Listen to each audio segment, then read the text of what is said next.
Hey, what's up everyone? So it's been a little bit of a while since my last video, but in today's video I'm going to be doing an alternator replacement on a 2004 GMC Denali with the 6-liter. So yeah, so what ended up happening, or an easy way to diagnose it, is the vehicle actually, all the lights came on in the dash on the display, and then the vehicle shut off shortly after that. So I actually charged the battery. After the battery was fully charged, disconnected it, checked the voltage, right after I disconnected it, and then I waited another hour. And the reason I did that was to see if the battery was holding a charge, and sure enough it was. And even then, I've actually let the vehicle sit overnight and it's still holding a charge, so the issue is not the battery. So ended up turning on the vehicle, and then I checked the power at the battery and found that the alternator was not charging. So that's why I'm replacing the alternator. So there's actually two types of alternators for this vehicle. One is a 145 amp option, and there's a 105 amp option.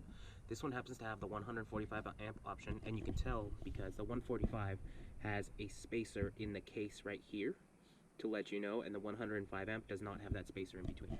So without further ado, I'm going to disconnect the battery, safety first, and then we're going to go ahead and I'm going to take some of these cover pieces off, and then possibly the intake boot over there, just to kind of get to the tensioner, just to take it off. And then the alternator, as you can see, is up top, so it shouldn't be too hard. It should be like 30-45 minutes, but I'm gonna go ahead and disconnect the battery, and then we're gonna get started on this. Alright, so I've taken the side cover over here off, and the reason I did that was so I can gain access to the alternator. So this is the power wire. I've disconnected the battery already. There's one connector on top.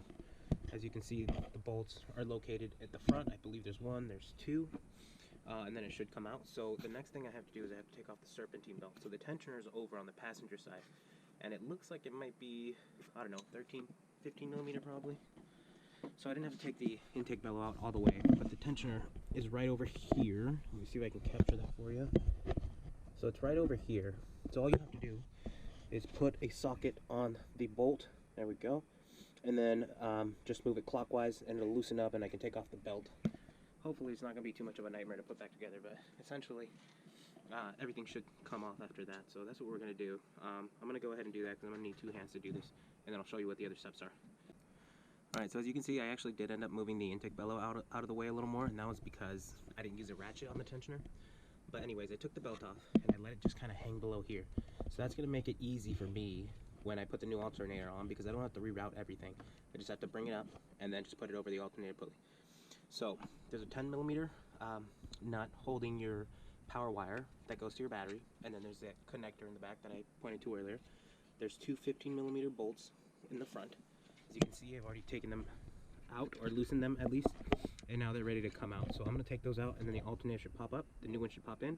Let's go ahead and do that, and I think so far, I think I'm only like 10 minutes in, if that. So it's not even going to take that long, so it might take less than 30 minutes. And then the serpentine belt is probably not going to give us any issues either. So let's continue on with this. Let me take the old one out, put the new one in, we'll tighten it up, and then I'll kind of show you that process, even though it's not overly difficult, but you know, I'll show you guys a little step by step. Alright, so as you can see, we got the new alternator put in here now. So I've tightened up my screws or my bolts in the front.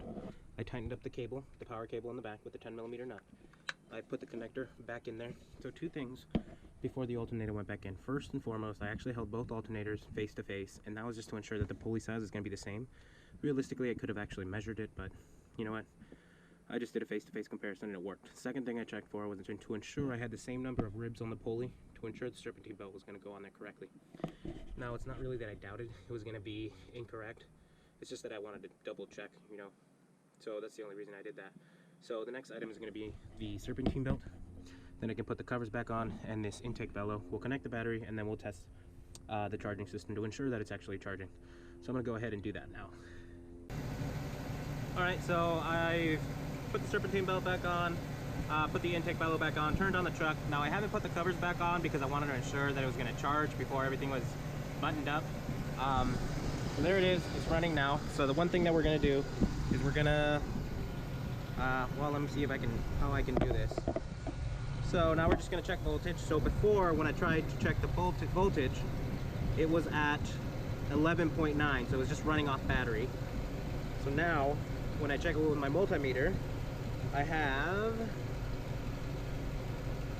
14.7 volts. So that means that the system is actually charging now. So that's going to be it for this install.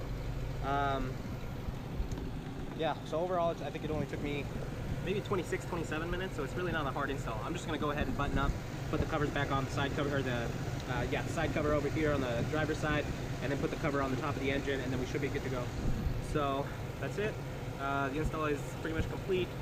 Yeah, so I encourage you all to try it if that's something that you want to do. It's not very hands-on, you know, it's fairly simplified. So hope you guys enjoy the video, and I will catch you in another one. Peace.